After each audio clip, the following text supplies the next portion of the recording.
Hey, what's up, y'all? My name is Millennial Smark, and I'm back at it again with another video. So we have a lot of drama to cover real quick, but this is a very long article, and I've already read it, so I want to go directly into the consequences in themselves. But if you would like, the article is down in the description box, because there's more little details that I don't feel is necessarily important to the overall context as to why everybody is mad, but I think it would be helpful for you to have a bit of a backlore. Again, doesn't really affect the story necessarily, but at the same time, if you do want further context, I'm gonna leave it down in the description box below so you can see the full, context and its what would you say in its framing. But also, timestamps are down in the description box below if you don't give a shit about any of this and you just want to hear my thoughts on the AEW review. So let's go directly into the consequences. This is coming from Effie, who apparently, now I can't say whether or not this is true, but apparently this is what has AEW up in their britches, apparently. So this is what Effie said, which is, by the way, just to give you a fuller context, apparently AEW pulled Ricky Starks from one of the GCW shows that apparently, I don't know if he was supposed to go against Matt Cardona, Zack Ryder, or if they were just running the angle, because apparently they were fooling a bunch of people and working everybody this past weekend and these past couple of days in regards to that also. So again, I'm not sure if that was going to be a match on the show. But apparently Ricky was supposed to be on the GCW show and he was pulled. And at the same time, it looks like AEW is running some ROH events directly at the same venue, just outright competing with GCW, which apparently is a big no-no to some of these guys, because GCW is a smaller brand and AEW is a huge brand in comparison to them. And it's like, you don't need this. You're doing it for ROH, whereas this is our entire business. You have a TV show you can run. You can do this, you can do that. This whole thing, this is our big moment. This is our WrestleMania. This is just another fucking ROH event for you, and it's bullshit. But just a bit of a context for you. Effie said, Brett, as in Brett Lauderdale, the guy I believe who runs GCW, or is in some type of, higher up position in GCW, he says, Brett does not own a football team. Brett doesn't have a dad who pays him to stay away. I don't want this to be a personal thing. I don't.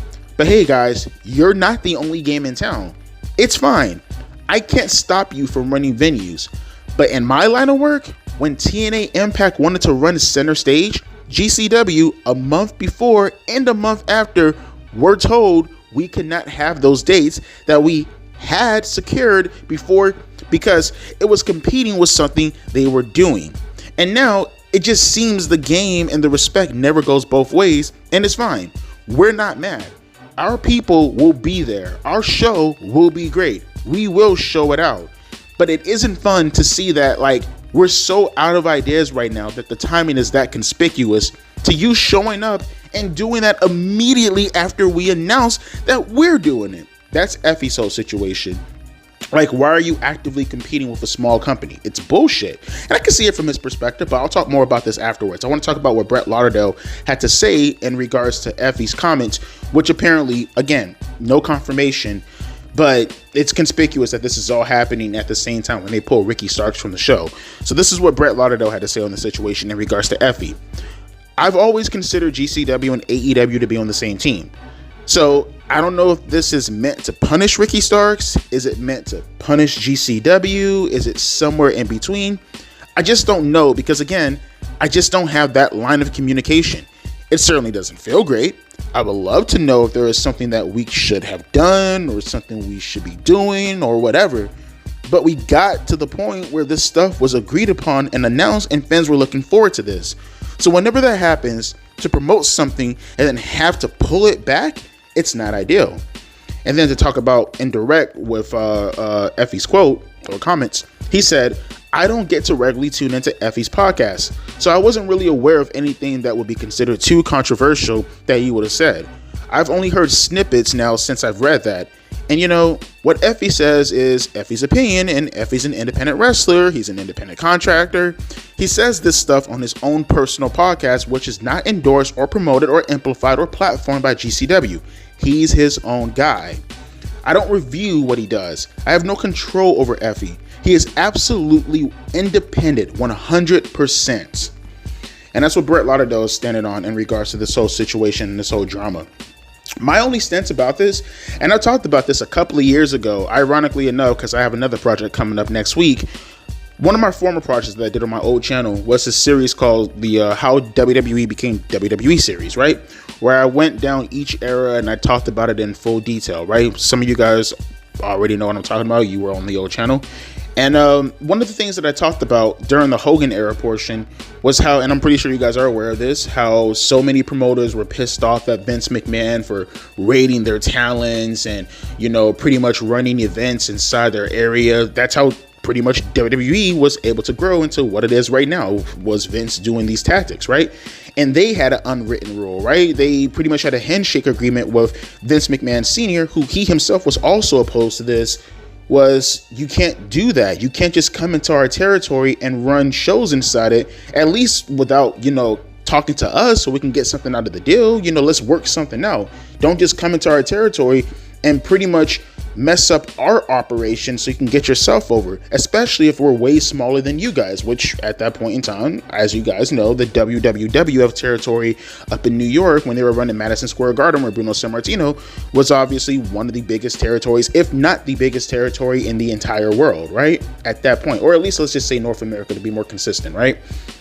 That was the unwritten rule. But as Jim Ross has said plenty of times, especially going towards the mid 80s when cable television started to get way more bigger, that's their fault. Like, with all due respect to all the promoters, the GCW and all of them, I'm gonna take up for AEW in the respects where it's like, dude, that's not their problem. If they have something that they can get out of this, then they should do it.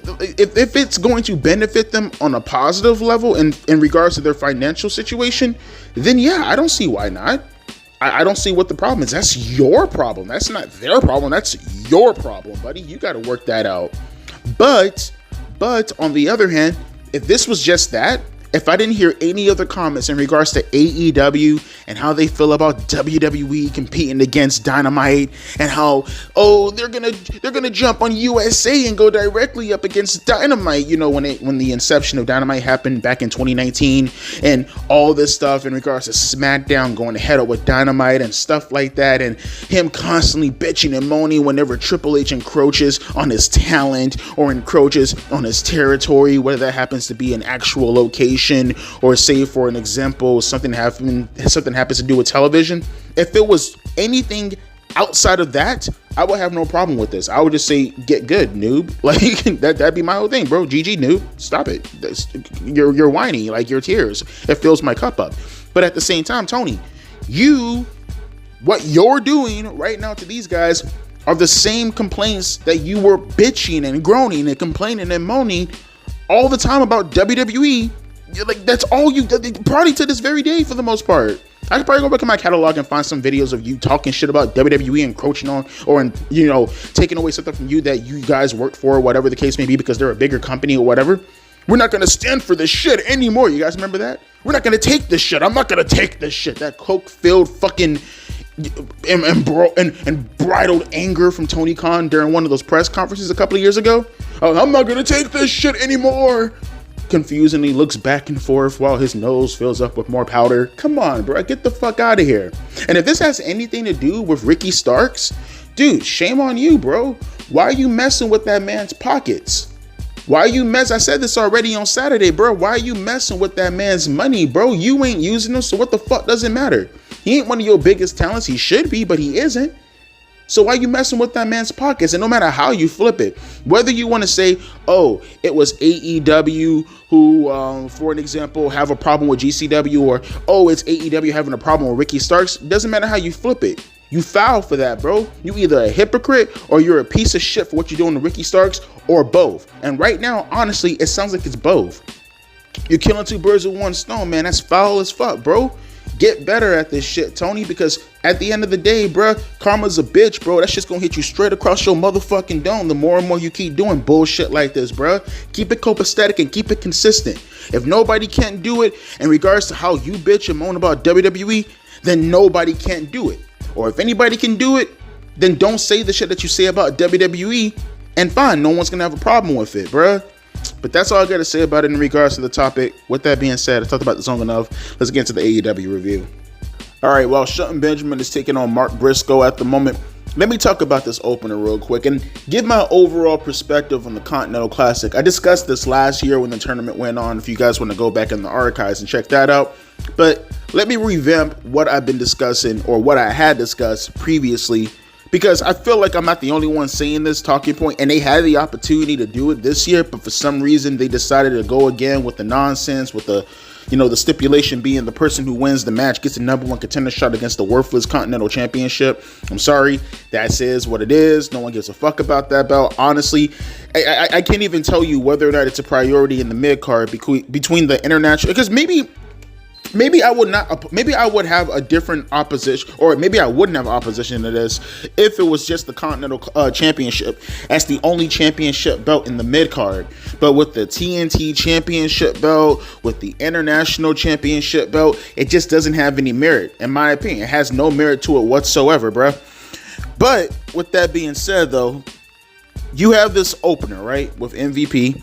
He comes out, got the dope ass theme song. We heard people. I fuck with it, right? You got the audience. They gonna eventually catch on and start chanting it also. They already doing it little by little. But MVP essentially just puts over Bobby Lashley and Shelton Benjamin. Nothing really particular that came out of this that was really necessarily noteworthy. If anything, I wouldn't even doubt that they probably just did this just to pad for time to prepare for Shelton Benjamin to have his match with Mark Briscoe. But essentially, that's all he did. He put over Bobby Lashley, he put over Shelton Benjamin, and essentially, he kind of just talked about Swerve Strickland and how he got dominated by Bobby Lashley, which is good news, only just because it kind of tells me that they most likely might continue the feud with the Hurt Syndicate and Swerve Strickland. So that's a good thing. I do want to see that feud continue. But at the same time, though, was this a bit of a waste of time? Sort of, kind of. I mean, if for nothing else, I guess you could have technically did this with a, I don't know, backstage promo after Shelton wins his match, because I'm assuming he's going to win the match. I mean, he might not win the match. I'm just assuming he's going to win the match. But my point being is, there were just ways how to mitigate the situation without having to open up with this, is what I'm suggesting, right? I would have personally liked it better if you would have set up something for the rest of the night. I mean, I know I talk about this like every single week, every episode of Dynamite, everything in regards to professional wrestling overall. I just want a main vision for the beginning of the show, and that vision being carried out throughout the show to get to the overall crux of the main vision in regards to whatever you're trying to get over for the main event of the pay-per-view. Right? Whatever that happens to be, it happens to be. They didn't do that. But like I said, he put over Bobby, he put over Shelton. Now they're having their match, Shelton and Mark Briscoe. Now let's talk about the Continental Classic. Like I talked about last year, it's pointless. It's pointless. There's too many mid-card titles to give a shit about the Continental Championship. What they should have done, and I'm pretty sure I'm not the only person to say this, you could have rebranded this. You didn't have to call it the Continental Classic. You could just now call it the Classic. And you could just make this a #1 contender shot for the World Heavyweight Championship. I don't know why they keep getting around this and not doing this. As a matter of fact, I would do you one even better. This is, because they don't have anything like this, I would have personally made this the Royal Rumble. Like, as far as like, you know, the same framing, you know, the same energy, I would have made this AEW's version of the Royal Rumble. Not obviously in the match stipulation, but in regards to, you know, the consequences of the event, right? What I would do is I would take the Continental Classic and I would actually put it somewhere in June or July, preferably June, so you got time to build. And the winner gets a #1 contender shot for the World Heavyweight Championship at All In. That's what I do. All In Wembley. That's the biggest show of the year for your company. Have the Continental Classic, or I guess what I would call it, the Classic, in June. Build it up. have the winner on a special episode of Dynamite in the beginning of July, and then use that entire build going into All In. I mean, that's technically what they did with the King of the Ring this year, right? With WWE. So I guess maybe not All In, because you don't want that coinciding with each other. But I wouldn't be okay if you want to keep it here, fine. But then do the championship match at Revolution. You know what I mean? Revolution is in February. Do it then. Or if you really want to get a little bit more specific, okay, fine. Then do it right here, and then have the championship match at World's End, man. They're making shit so much complicated than it has any right to be, bro. It doesn't have to be this complicated at all. In fact, everything in regards to what I said about the Continental Classic and All In, maybe they could have did this last year before WWE, which looks like they're probably going to move forward with King of the Ring being the Royal Rumble for SummerSlam, that is. What Royal Rumble is to WrestleMania. The King of the Ring is going to be to SummerSlam like it was in 2002. It looks like that's the path they're going to go going forward. They could have established that last year, so at the very least, if WWE were to decide to do it, they could be like, well, damn, we were the first ones. Well, I mean, I guess WWE would have been the first ones to do it in 2002. And I think, technically speaking, you can argue Mabel also in 1995. But you get what I'm fucking saying, bro. God damn. I'm just saying you could have been the first ones to establish it. And then if WWE wanted to bring it up, you'd be like, well, I mean, fuck, they haven't touched it in like 20 years. Fuck, we're the ones doing it now. But this right here just feels kind of, I don't know, pointless. Even this match right here with Shelton and Mark Briscoe. I like both guys, but it's like, I mean, every match in a round robin tournament, because there's no elimination, there's really no consequences to it, right? It kind of takes away all the predictability for the most part. Maybe if you get like a scenario where there might be one superstar with like, I don't know, 15 points and another superstar with 15 points, and you know, in order to move forward, they have to get these certain amount of points, or maybe a guy needs to get this certain amount of points in order to stay into the round robin. I guess maybe, but I mean, as far as the initial stages of the tournament, nah, man. I mean, the suspense is already taken out because, I mean, they're going to be in. I mean, for the next 2 or 3 weeks, there's no suspense for the most part, really. But it is what it is. We'll continue on with the show going into the next segment, and I'll talk about who won the match with Shelton and Mark afterwards, if you care about that. I mean, who cares what you care? I'm going to talk about it anyways. Well, it didn't take them too long before they start getting into the stupidity. All right, so Jericho's about to have a stupid-ass match with Murder Grandpa. Right now. I mean, talk about that for a second. Again, the match flow is so dumb in AEW. So you build this match, you give this match an entire fucking segment, you do all this shit. Not to say that I give a fuck about it either way. I just find it very funny. You do all this stuff to build up this match. You dedicated the segment to it last week just to put it on second on the card. I don't know, man. That's just so stupid to me. And it's for the ROH World Championship at that. But hey, I guess you go back to what I said earlier, right? As far as ROH is considered, you listen to the people talking. Look at GCW talking. You know, like ROH in the grand scheme of things don't mean goddamn diddly squat in regards to having rights to that arena first or that venue first. They ain't gonna really mean jack shit compared to what GCW and their fan base, what it means to them. Again, you look at this shit. You have Jericho as the ROH champion going second on the card against this fucking little fucking look. He's not even like, he looks like he's like fucking Austin Powers. Like you got fucking Dr. Evil and Mini Me. I guess he's medium me. What the fuck? Who cares, bro? It looks like a fucking thumb. But nevertheless, though, right? Let's talk about this for a second, because this was just all around stupidity. All around stupidity. So you had Mercedes Moné come out, right? Cringe as ever, right? The whole little CEO shit, right? Doing the dumbass dance, all this other kind of stuff, right? Apparently, she's bragging about herself, another self-promotion, right? And I'm thinking to myself, okay, cool. So, I mean, I guess this is somewhat newsworthy. We're going to find out who's her next challenger going to be, right? Instead, she brags and brags. Yeah! And brags and brags and brags even more. Until eventually, she turns to Camille, right? Looking at, got me all bricked up. Looking at Camille, and she's telling Camille she's about to fire her, right? You haven't helped me, yada, yada, yada. You're fired. Before she can even say it, Camille takes the microphone out of her hand and she says that she quits. And she walks away, and Mercedes sits there looking all goofy, making these dumbass faces, screaming, "What? What? What?" Just, it's so fucking dumb. There's so many ways to take the stupidity out of all. Okay, so one, I'm not even sure if this is like confirming that Camille and Sasha are gonna go at it. I'm not sure. I mean, one, Camille, she has that injury. I'm not sure if it's real or if it's fake. If it's real, then obviously not. If it's fake, then how are you going to explain that away if you do want to give her the match? Okay. How quick this came about. This was so random. I mean, they just started separating like what, maybe 3 weeks ago, and I'm being generous about that. They weren't even together for that long to begin with, right? How long has it been? Maybe 3 or 4 months, right? And this is not seeing them consistently, because there was a part in time when Sasha was off television for like 3 weeks, like what, 2-3 months ago. So we're talking about like maybe a grand total, as far as Dynamite is considered, at least a grand total of maybe, and I'm being super fucking generous here, maybe 10 appearances, maybe 10, and they're already broken up already. Like, that's it. Like, how did this benefit Camille at all? Was this part of the creative genius of Sasha Banks? Like, who did this benefit? What was this even? What did she even do to serve you, bruh? Nothing. Like, absolutely nothing. And then 3, the way they played this all off when it was all said and done, it was so fucking goofy, bruh. Like, let's hypothetically say they are going to feud, right? Why am I going to take this seriously? They made this a complete and utter fucking joke. It was all ha-ha comedy.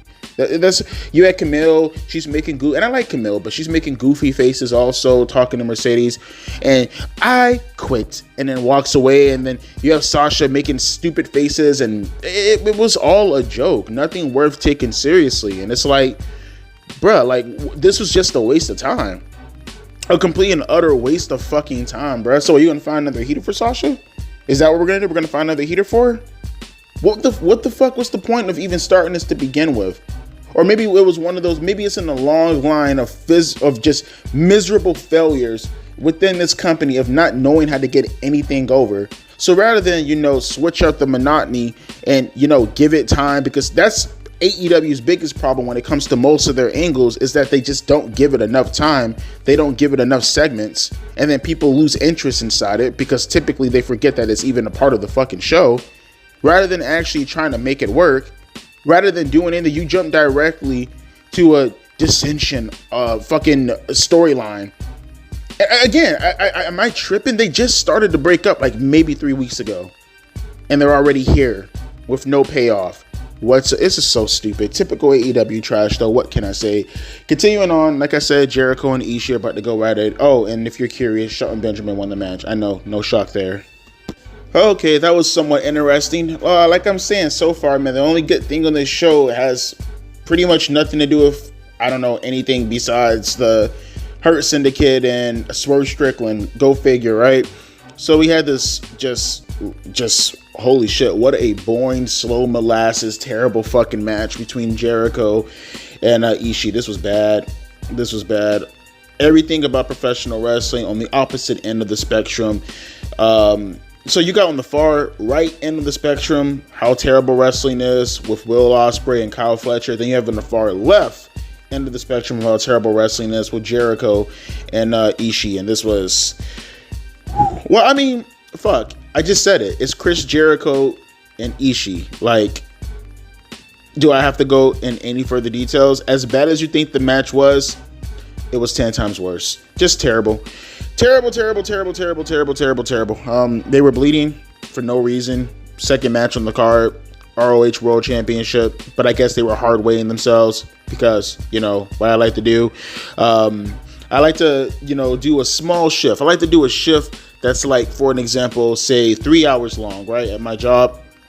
And what I like to do is break my back in the process of doing a 3-hour shift, when in reality, I'm just hanging around until someone comes clock in and gets me off that shift. I like to, go back breaking, hard working, because totally logic, everything super duper logical. AEW, gotta love it, right?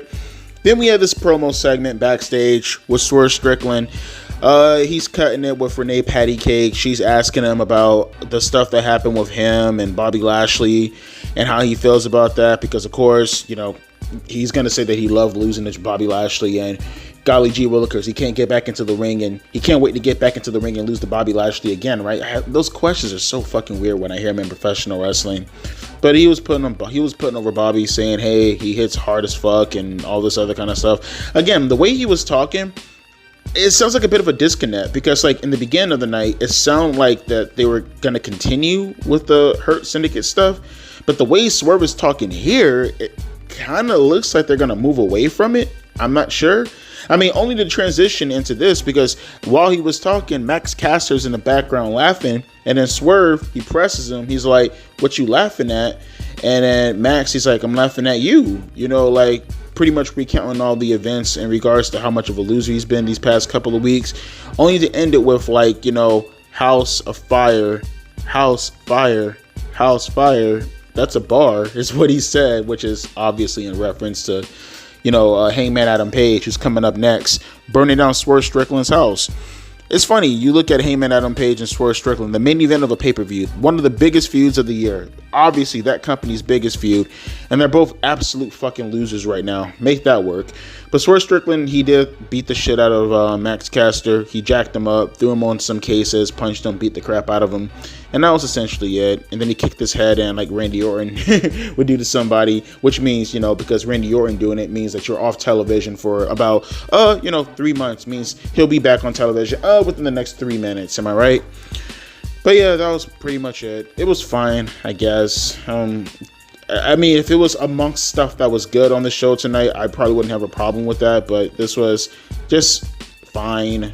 And, you know, this show's boring as fuck tonight, bro. That's the problem. This show's really fucking boring, bro. And we're already damn near, like, what's like 8:55 right now? This show's really, really, really fucking boring. But Hangman Adam Page is coming out as we speak, and hopefully he can switch up the pace. Hopefully he can make things feel right. I don't know. We'll get there when we get there, I guess. Alright, before we start this match with Cesaro as Ricochet comes out to his Power Rangers ass theme song, I got so much to say about this. Again, I can't even follow, bro. I don't know what the fuck they're talking about. I can't follow what the fuck is going on here. So let me see if I understand this. Apparently, this is the reason why that bumblefuck clusterfuck of an ending happened. Unbeknownst to me and you, Christian and Hangman Adam Page, apparently they had an agreement. Apparently Christian was going to cash in the little briefcase shit he has on Jon Moxley to win the World Heavyweight Championship, and that he was going to give a title shot to Hangman Adam Page. Now, what I'm confused about is Hangman Adam Page made note of the fact that he was going to make it home. Like he said, if it wasn't for the fact that Christian didn't hold up his end of the deal, like had he ended up holding his end of the deal, he'd be right now at home stuffing his face with turkey as the AEW World Heavyweight Champion. Now, I'm not sure how that was going to happen. I mean, had Christian won, that theoretically would have meant the earliest shot that you would have gotten would have been tonight, right? Because it's the end of the pay-per-view. How are you going to get a title shot? Ignore that for a second. We have Jay White come out, which makes sense. Him and Hangman Adam Page have been having problems, right?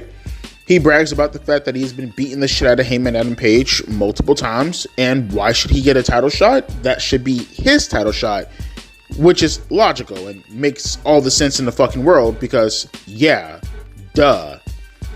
While he's talking, out comes Pac, right? He attacks Jay White, pulls him off the apron as he was getting in the ring to confront Hangman Adam Page.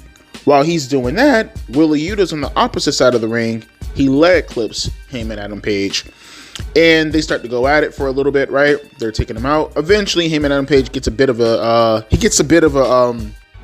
advantage before Marina Shafir comes out with a briefcase and she clobbers him, right? She clobbers Hangman Adam Page. She's getting ready to clobber Jay White. Before Jay White notices, she misses it with the briefcase, and then he's setting her up for the Blade Runner, right? The Sister Abigail. Before Jon Moxley comes out and he chokes him out, right? And as he's choking him out, he throws him into Marina Shafir, and then Marina Shafir gives him like a reverse sleeper hold. It almost looks like a bear hug, but it's like a reverse sleeper hold. She's like clutching him from the front. I don't know. I mean, me personally, death by snoo, that's a hell of a way to go out. I want to be in that position. How many guys are looking at that going, damn, bruh, damn, Marina shook me out like that, girl. What's good. But he eventually goes out. I will say I like this part a little bit just because it did look a tad bit disturbing.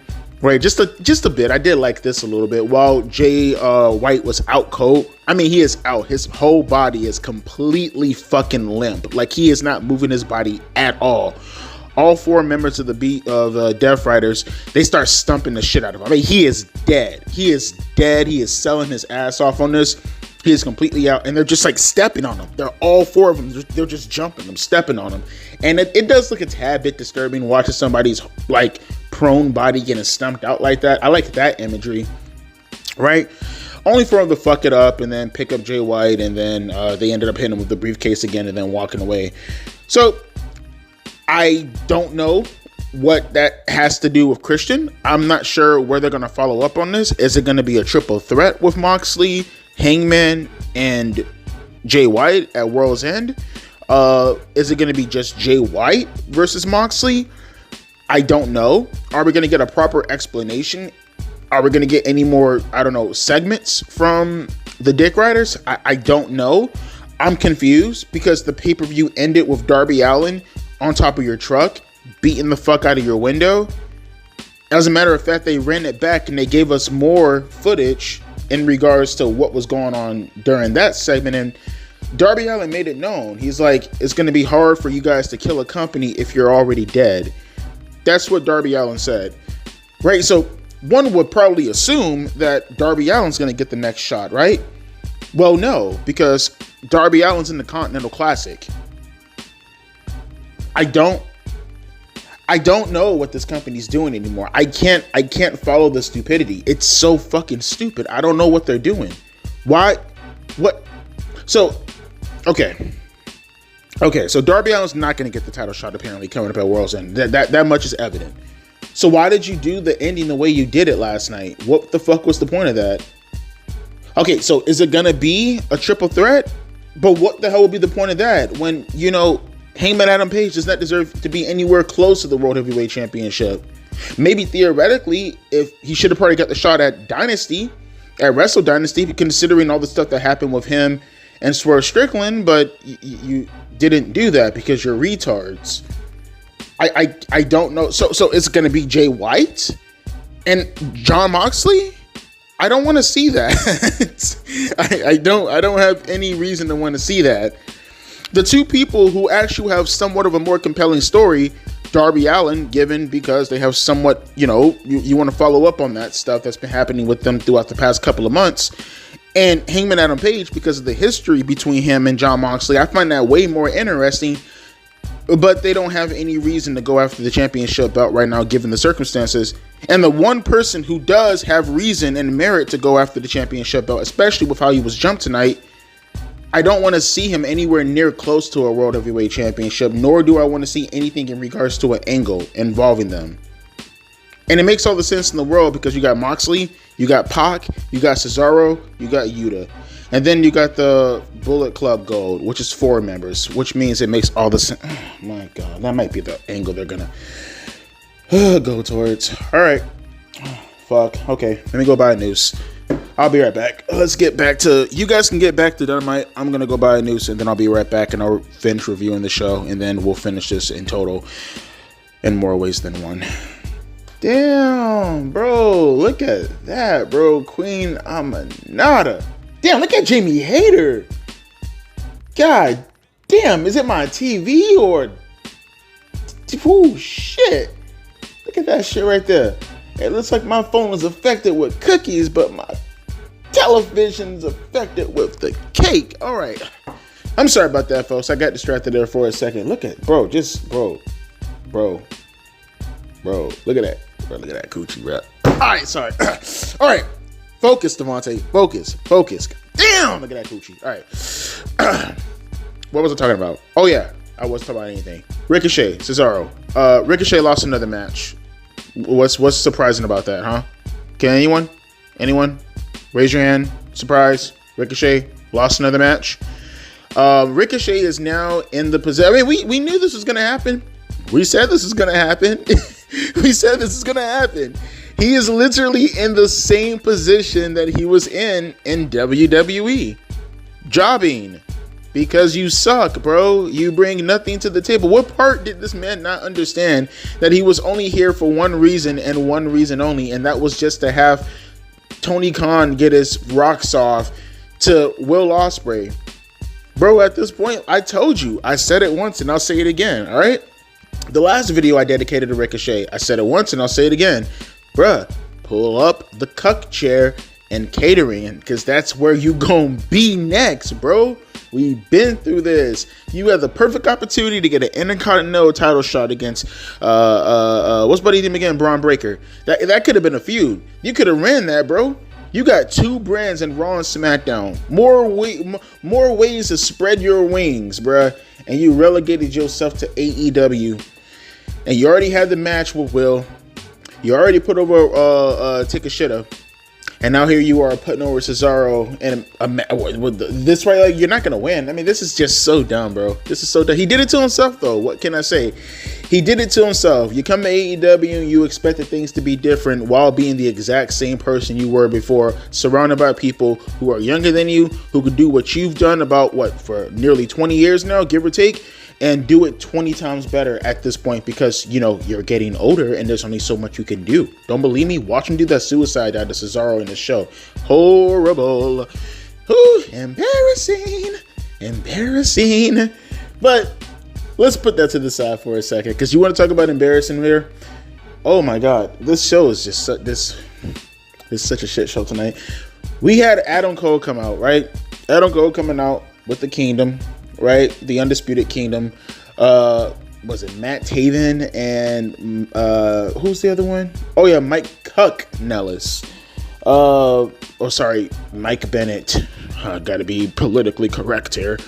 He brings these two cucks out. They stand in the middle of the ring. He's calling out MJF. MJF is not coming out. Instead, Kyle O'Reilly comes out, and they're literally doing the exact. Bruh, am I going through deja vu here for a minute?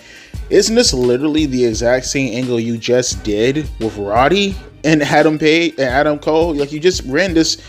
This is literally, you just did this angle. Like, this is the same angle with Adam Cole and Roddy. It's just that it's a little bit less contentious. But it's literally the same fucking angle. It's the same. Now you have two other people.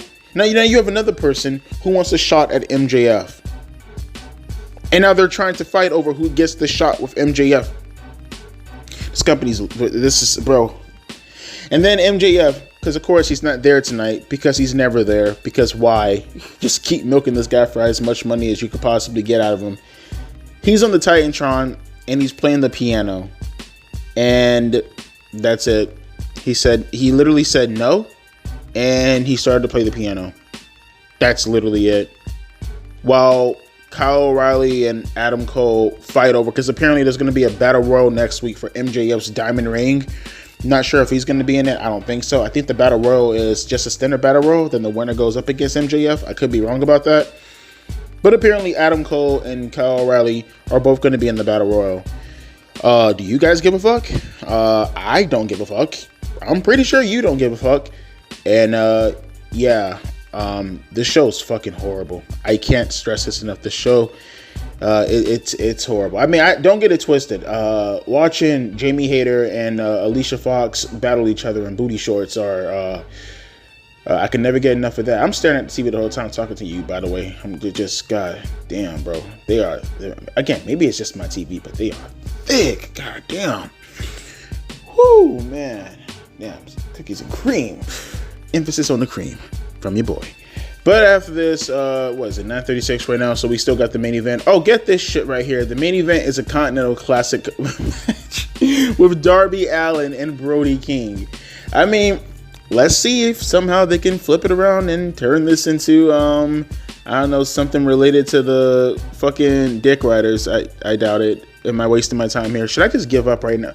No, Devontae. Let's see where they go from this. Give them a shot. I mean, the show's already completely a failure anyways, but hey, I'll be back for the main event because there's nothing else to talk about. If there's anything else to talk about, I'll fill in the blanks here. We got like 24 minutes. Oh, fuck. No, they have their stupid ass overrun. Probably like 30 minutes before the show goes off the air. Let's just get this shit over with. Okay, so where do we start with this, okay? Do we come back from commercial break and we talk about the second coming of the fucking vaudevillains with how fucking commentary just completely shut down for like the first, 2 to 3 minutes? Do we talk about the stupidity of having Darby Allin and your pay-per-view by, for the most part, creating this whole angle that we thought they were going to go down the path of in regards to Darby and Jon Moxley for the World Championship? Do we talk about that? But instead, you put over Brody King, which I don't have a problem with. I like Brody King. I don't mind Brody King going over. But again, like I talked about last week with Cesaro and Darby, it makes no sense in the grander context if you're still trying to push Darby as this Sting-like character in this takeover story. Oh my god. Or do we go over the fact that you put a Continental Classic as your fucking championship main event? With no sight of the world champion at all in the main event. I don't even know what to say anymore. At this point, bro, I give up. I mean, it's no point just sitting there and complaining and bitching and moaning and groaning about the same thing over. This company is such a shit show. They're never going to get it right. Like, I've come to terms with it. Like, I don't even try to bitch and moan and complain and groan about it anymore. They don't get it. And they don't even want to attempt to get it. They don't even want to try to get it, man. This show is boring as fuck. I think most people would agree. This was lackluster. It had no life to it at all. The main event was just dry as fuck. No promotion towards it besides the overall banner of just the Continental Classic in totality, I guess. This was just boring. This was boring. No major angles coming out of this. You would have even thought that there was a pay-per-view last Saturday. This was just boring. I don't even know any angles at all regarding what's gonna be built up going into, World's End. I don't know what they're doing. I don't know what direction they're going into. That should be first and foremost the number one thing that you should be trying to produce going forward into a pay-per-view, especially coming out of a former pay-per-view, is getting us ready for the next one. I don't even know what they're doing outside of the Continental Classic. I don't. And I don't care about the Continental Classic because it's for another mid-card championship belt amongst a plethora of mid-card belts. I don't even know what they're doing anymore, bro. This company has no direction at all. It's getting to the point now where I'll put it to you this way. The shows are so boring that it's getting boring calling the shows boring. But then they sit back and they ask themselves, what's going on for our attendance? What's going on for our ticket sales? Why is no one watching the show? Dude, this show's, I'm going to be very, very, very, especially with how terrible the pay-per-view was. I don't think anyone really gave a shit about the fallout coming into the show. And then you get all this and the whole fucking promotion regarding this. They had the nerve to put on a promo segment on one of the commercials talking about the biggest draw, come to our town, buy these tickets for the next upcoming weeks to watch the Continental Classic tournament play out. Who the fuck is gonna buy a ticket to watch that, Tony? Be fucking real. As a matter of fact, seeing GCW and FE and all these people get upset about how AEW is encroaching on their territory, I mean, honestly, why even get mad? You probably can't compete with them, honestly. To be fair, you probably can't compete with them. At this rate, man, who the fuck cares about this lame ass show? This show's garbage, bro. This whole shit is garbage. This was just a lackluster, terrible fucking show. No life whatsoever into it, man. I don't even know what else to say about this, man. I can pick on their production, but I mean, they have production screw ups every other week now. I mean, this is probably like what, 1/10 billion for the fucking time. I mean, we could talk about the stupidity of the booking as far as why the fuck would you have Darby Allin lose, especially after having him come out of the pay-per-view in that big angle. Better yet, why is he even in the Continental Classic to begin with? We could talk about how you just shoehorn Jay White into a title shot out of nowhere. We could talk about the confusion in regards to if he even is getting a title shot because you might throw Heyman in there. I don't get it. I don't know what direction they're going into, man. I'm lost. I'm just lost. This company is lost, and I'm lost right along with them, bro. I remember I seen someone a couple of days ago saying, Devontae, you worry too much about the backstage stuff because there's nothing else to attach yourself to in wrestling when focusing on AEW. Maybe I can kind of do that with WWE, especially going into Survivor Series this week or this weekend. I can't do that with AEW. They're just terrible, man. They're just lackluster, bro. They got nothing going on right now. But let me know your thoughts down in the comment section below. Typically, I got more to say about the main event, but I got nothing, man. That's it. Fuck it. Right out, man. Let me know your thoughts down in the comment section below. As always, my name is Devontae, and I'll be catching you guys tomorrow, I guess. Deuces. Be nice.